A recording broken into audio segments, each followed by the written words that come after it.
Assalamualaikum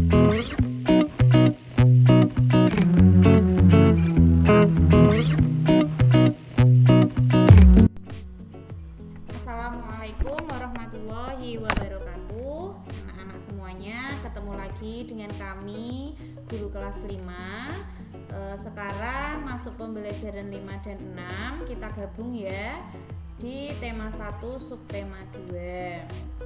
Nah anak-anak, hari ini kita akan belajar otot sebagai alat gerak manusia, macam-macam gerak otot, dan juga menemukan ide pokok dari teks lisan. Baik, pembelajaran hari ini sudah bisa kita mulai ya. Mari kita mulai pembelajaran hari ini dengan membaca basmalah bersama-sama. Bismillahirrahmanirrahim. Ya, anak-anak, jadi di dalam tubuh kita itu melekat otot. Nah, otot itu juga termasuk alat gerak manusia. Kemarin kita sudah belajar tentang rangka manusia. Nah, otot itu juga termasuk alat gerak manusia. Apa itu otot? Otot adalah jaringan yang terdiri atas sel-sel otot. Sel-sel otot itu tadi bergabung membentuk serabut otot. Nah, serabut otot itu dibungkus oleh selaput otot.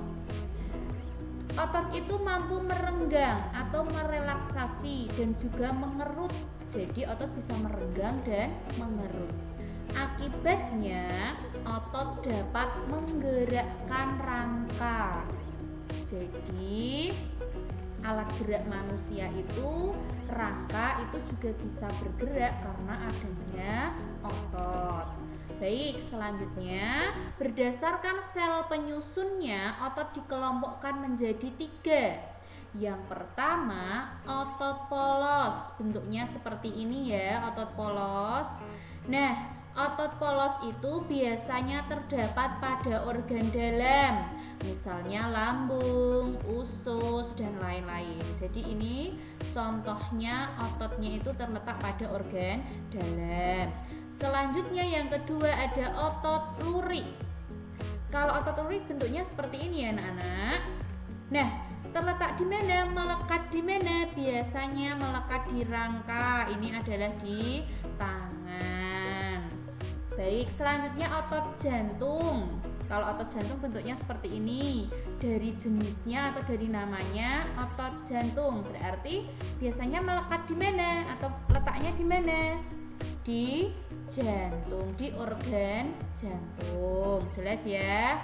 Baik, selanjutnya ini ada perbedaan ciri-ciri otot polos, lurik, dan jantung. Otot polos bentuknya gelendong, sedangkan otot lurik bentuknya adalah silinders dengan garis gelap dan terang.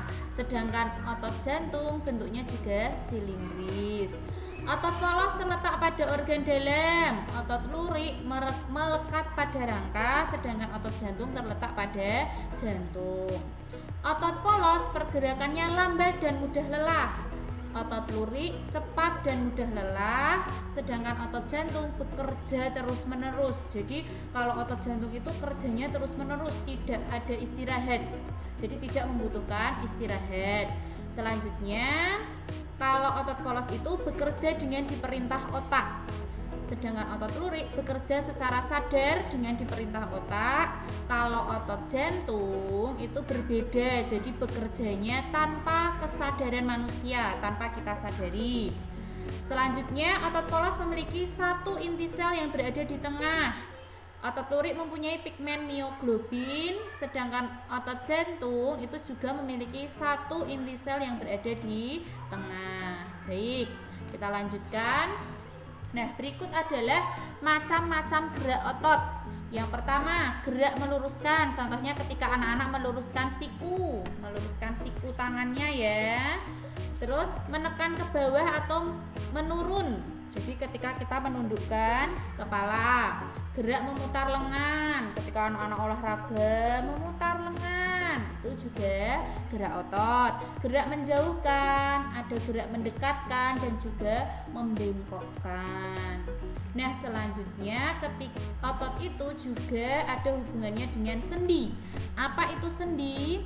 Sendi merupakan bagian dalam tubuh sebagai tempat bertemunya dua tulang.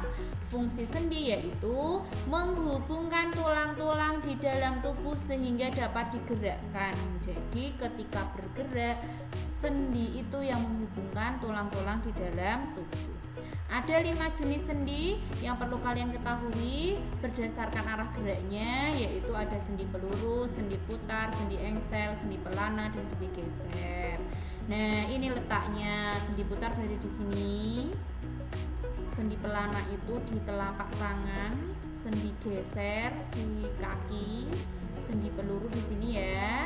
Selanjutnya sendi engsel itu di lipatan siku. Baik. Nah, anak-anak, selanjutnya adalah kita akan belajar menemukan ide pokok dari teks lisan. Teks lisan itu apa sih?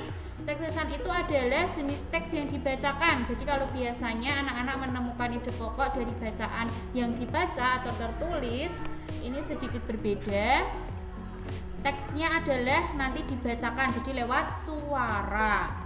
Nah, cara menemukan ide pokok dalam teks lisan itu sama seperti menemukan ide pokok dalam teks tertulis. Bedanya, kalau biasanya di teks tertulis anak-anak bisa membaca ulang, ini bedanya kalian harus mendengarkan diulang-ulang. Harus disimak dan didengarkan teks yang dibacakan, kemudian cermati informasi yang ada pada bacaan untuk menemukan ide pokok. Begitu. Nah, begitu sedikit penjelasan dari Bu Irma hari ini. Kurang dan lebihnya mohon dimaafkan. Kami ucapkan terima kasih dari wali kelas 5A, 5B dan juga 5C. Selanjutnya, penilaian hari ini adalah anak-anak silahkan perhatikan, dengarkan baik-baik bacaan yang akan Bu Irma bacakan berikut ini. Judulnya adalah Sistem Otot dan Fungsinya. Paragraf 1. Manusia dapat bergerak karena adanya sistem otot. Otot terbentuk dari sel-sel khusus yang disebut serabut otot. Dalam menggerakkan tubuh, otot bekerja sama dengan pendukung lain.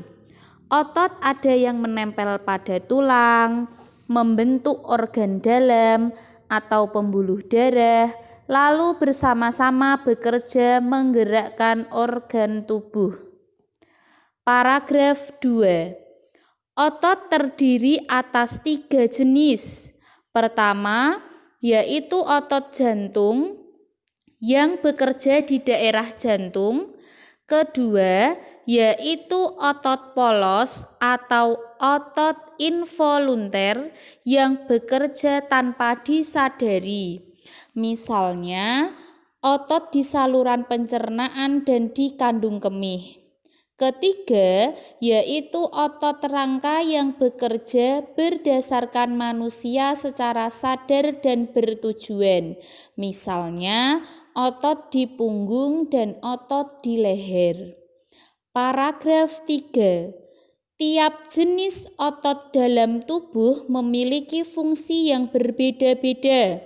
Fungsi utama dari sistem otot adalah untuk melakukan gerakan. Selain itu, sistem otot berfungsi menjaga keseimbangan tubuh dan mengatur postur tubuh. Saat proses pernapasan, saat otot diafragma bekerja. Ada pula otot yang membantu proses penglihatan dengan menggerakkan mata. Selesai. Nah, anak-anak, itu tadi adalah bacaan yang sudah Bu Irma bacakan. Silahkan sambil didengarkan, diulangi kembali. Tentukan ide pokok pada setiap paragraf. Ada 3 paragraf, silahkan dicari ide pokoknya. Terima kasih.